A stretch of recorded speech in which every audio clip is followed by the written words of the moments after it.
recycling is one of the most important areas which I think we have neglected. And we let out, the first initial reports are telling me about 300 MLD per day into the sea, which can easily be recycled.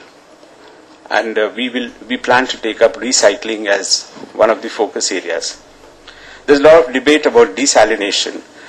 People feel it's very costly. People feel is it worth it, and so on. But though I'm still studying this problem, but my feeling is that we have to go in for desalination also. It has to be an integrated approach. Everyone has talked about the holistic approach. You got to have the demand and supply side management. You got to tap all available sources. You will have to look at the available sources, because we are not looking only at the horizon of how we are going to tide over the difficulty for the next 7 months or the next 20 years. We are thinking of what are we leaving for the future also, for the future generations, I would say. So we got to, if technology is available and if it is being used well over, why should we be lagging behind? And technology always, the cost reduces over a period of time.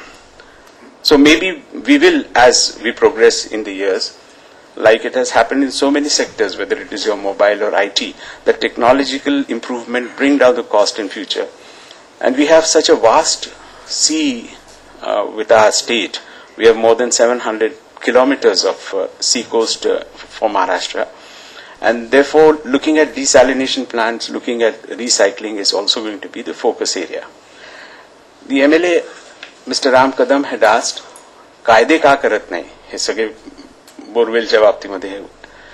So I would like to mention that the government is contemplating bringing in the eco-housing laws with effect from 1st of April. This is a thought which has been expressed at the government level. So all these, whether it is rainwater harvesting, whether it is more economical use of electricity, whether it is planting of trees, all this is going to be part of what is known as an eco-housing policy of the government. And I can assure you that it is being seriously worked out. And therefore, your suggestion that why don't we make laws which make it mandatory to have bore wells or sensors. But I would also say, agree with one of the participants, that how much you can use groundwater in a city like Mumbai appears to me has some limitations. Of course, some more scientific study has to go into it, because a large area of the city is based on reclaimed land. So whether we can really use that water.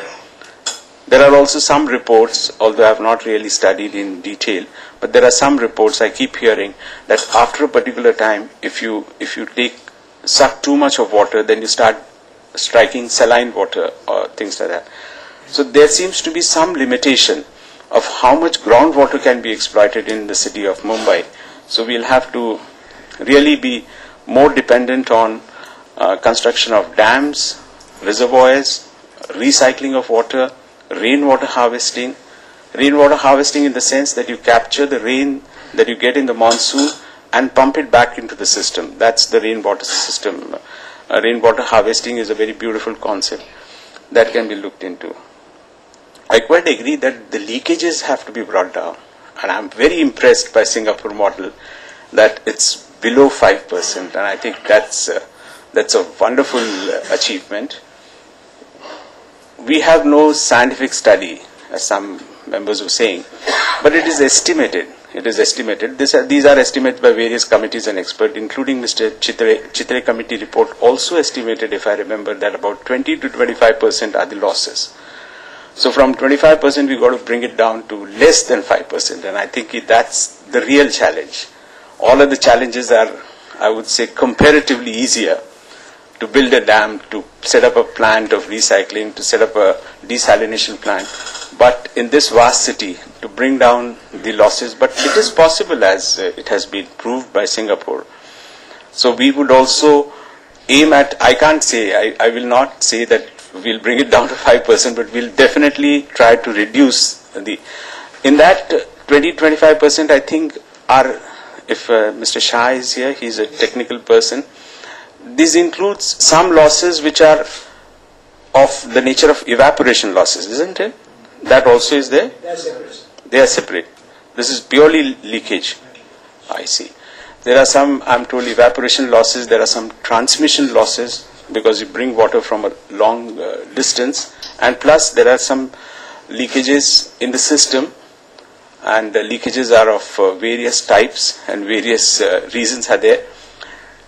We are also told that the system of distribution has become fairly old. And within the city, the old distribution system also will have to be looked into. Even our pipes which are carrying water from such a long distance have become old and they have a tendency of leakages over there. So it's going to be a, how do I describe it? It's going to be a Herculean task. It is a very difficult task before us, but somebody said this is a great city and all of us have this great hope that we will all work together, in which I quite agree that NGOs also have a very important role to play. NGOs as well as citizens, officers, all of us need to come together. And but at the moment, if you ask me, the most important task is to see that the 6 to 7 months before the arrival of monsoon, we are able to keep the level of 2,900 MLD that we are providing.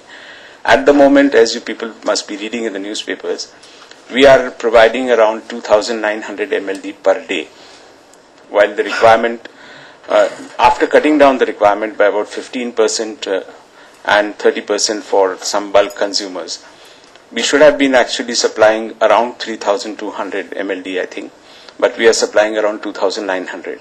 And it will be the effort and the endeavor of the municipal corporation to see that we don't go below 2,900. That's the first objective we have set. And second is that within 2,900 MLD, how do you provide a better distribution? So these are the two tasks that we are going to concentrate for the first 6 to 7 months. Simultaneously look at the long-term measures also. So thank you once again. Thanks a lot. I am very happy that you are going to undertake a study. So I welcome that concept. And towards the end, I would say, I read a beautiful note which has been given to me along with the invitation letter, and it's called Water Management in Mumbai, Challenges and Prospects. And I have great admiration for this note. It must be Mr. Kulkarni who is the author of this. I will disclose the authorship right now. And it's a wonderful note. So it says that under the ORF, you are going to undertake a study and come up with a lot of recommendations for Mumbai city. So we look forward. I'll be very happy to wait for your recommendation. Thank you. All the best.